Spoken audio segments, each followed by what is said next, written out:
Just thought I'd make this quickly because I put that video up the other day of the serpents in Sussex and how we'd become infested by them.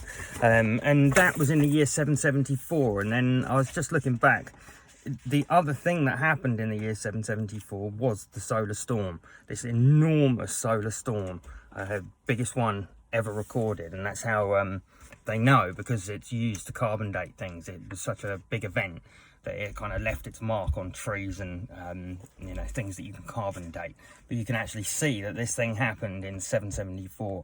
And then the book that I was reading also states 774. That's the year that the serpents are infesting Sussex and Lewes. So I thought that was kind of interesting, because you've got this double link now, and also a reason as to why perhaps the people of the time thought that dragons breathed fire and that they flew around at night.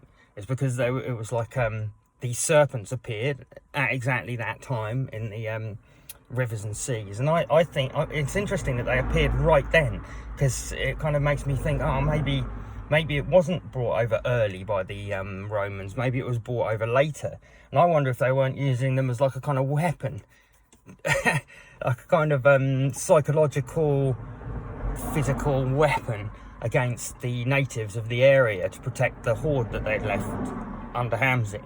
I really do wonder now, you know, if that isn't the case. And then you've got all of these solar events flying around in the sky, and that's what makes them think that these dragons are like flying around at night.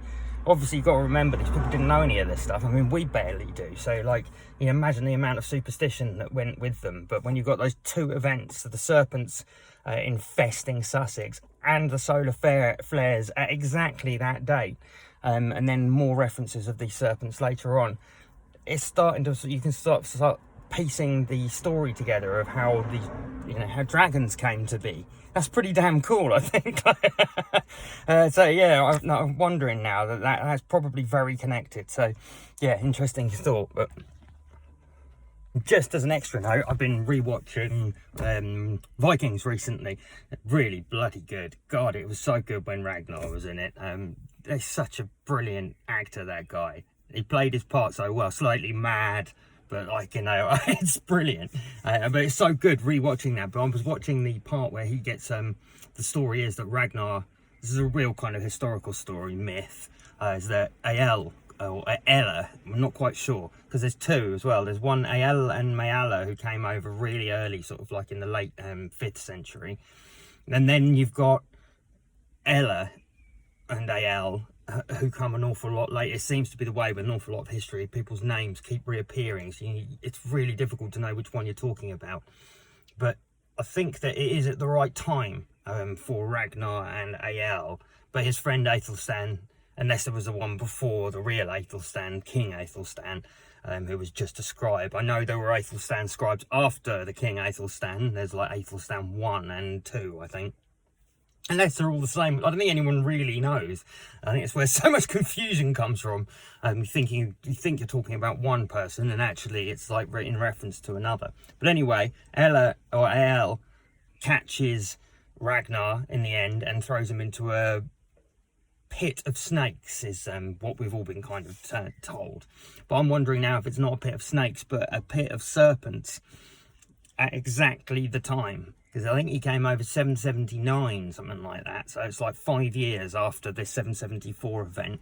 And you've got all these serpents in that area. And I wonder if the actual text that speaks about him doesn't actually say he was thrown into a nest of serpents rather than a nest of snakes. And that those serpents weren't snakes at all. They were more crocodiles, alligators, or Komodo dragons. I still think Komodo dragons.